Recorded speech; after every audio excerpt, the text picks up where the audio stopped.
suppose the final bits I wanted to ask you is off the field news. I mean, the Champions League draw has been made.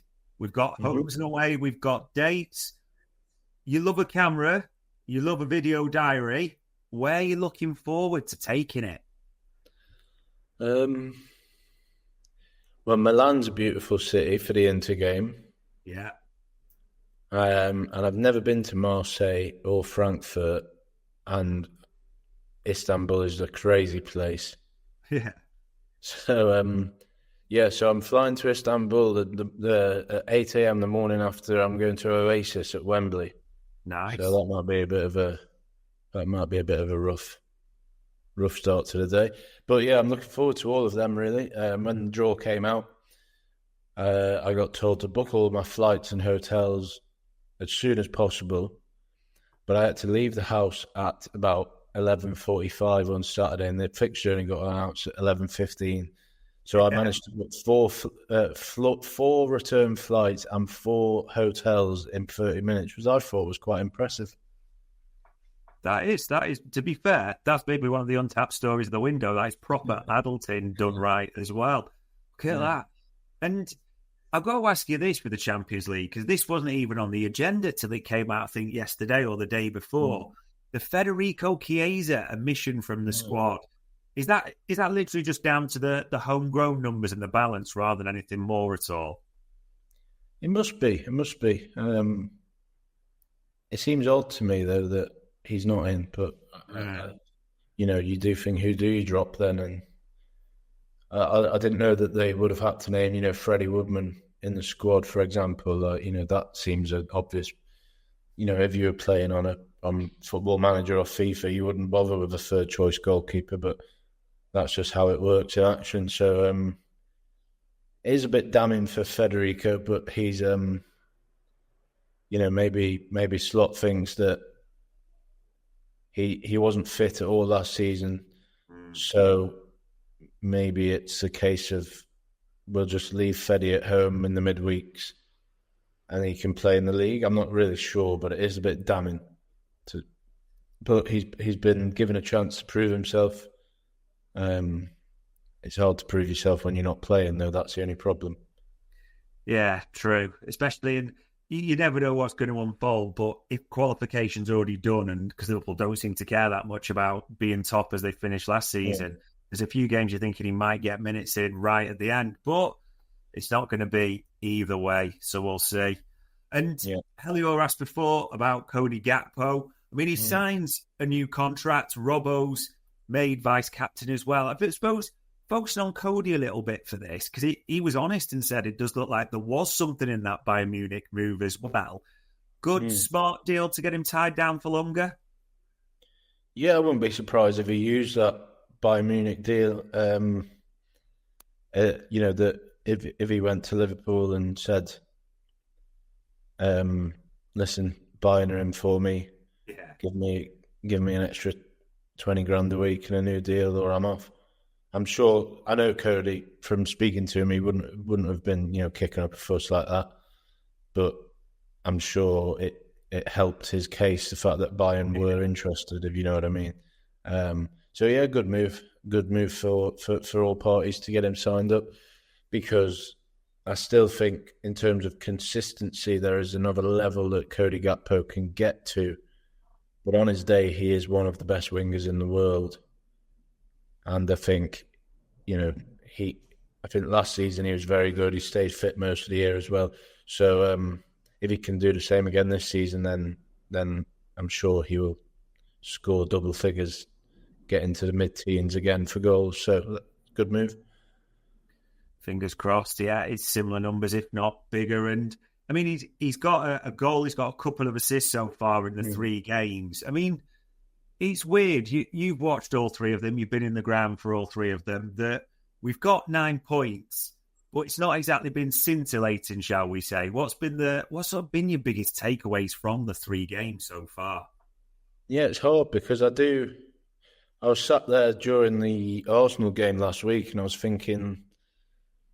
I was nearly put a tweet out saying, sometimes when you feel a bit off or you feel a bit ill and you're not really sure why, I think that's Liverpool. It's like there's something wrong, but you can't really put your finger on what it is. But they have only played 3 games, and I would say 3 tough games, because Bournemouth are a good team and they've won both games since. So that highlights that they're a good team. And they beat Spurs as well. Newcastle away is never easy, especially the atmosphere there. And Arsenal are a good team, and I think that,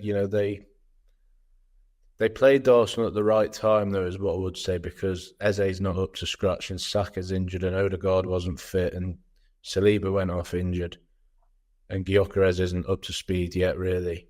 True. Well, I think it's good to get them out of the way early, because I think they will have a good season. But overall, there's been a few teething problems, but they've got 9 points, so it's they should only go from strength to strength from here. And Burnley away should be another win, even though they're not quite as bad as people may think, but they are. That you should be winning at Scott Parker's Burnley. And then is it the derby the week after that, I think? Yeah. Well, Everton had a really good start to this season, so it's probably a good job that it's the Anfield derby, not the good what's it called, Hill Dickinson derby. Because that would be a tough game going there for the first time, especially with them on form. So they could,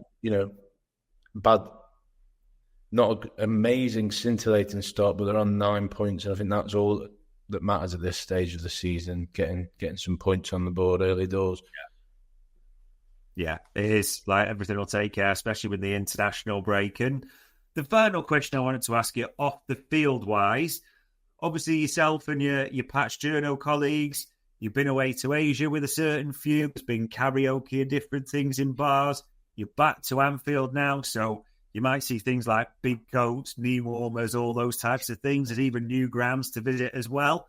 What are you most looking forward to from a Patch Journo? And obviously feel free to share any secrets or any things you're expecting either as well. Yeah, it's this stage of the season is nice because there tends to only be 1 game a week. When you get into the Christmas run, you feel like you barely ever have a day off, and you barely ever have a see your family or whatever, because you're always out of the house at press conferences or games. But I do like the start of the first European trips, having a few beers with the people after the press conference and going for a nice lunch before the game. And I do like, I prefer covering the away games to the home games.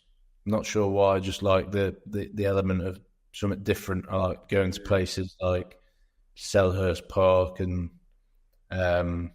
Molineux and these sorts of places, Villa Park, like everywhere really. I enjoy all the away games, but look forward to Sunderland because that's newish, isn't it? They've been out of the league for ages.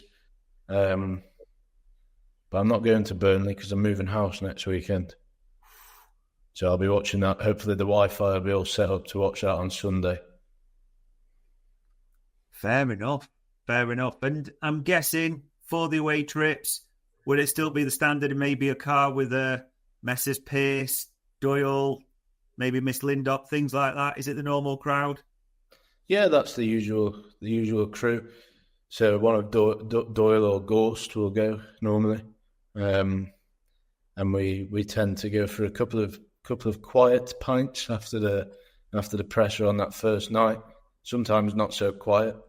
And then we tend to go for a nice long, leisurely lunch on the day of the game and then stroll over to the stadium. But yeah, normally me and Ghosty or Doyley and Beth and James and all the usual suspects.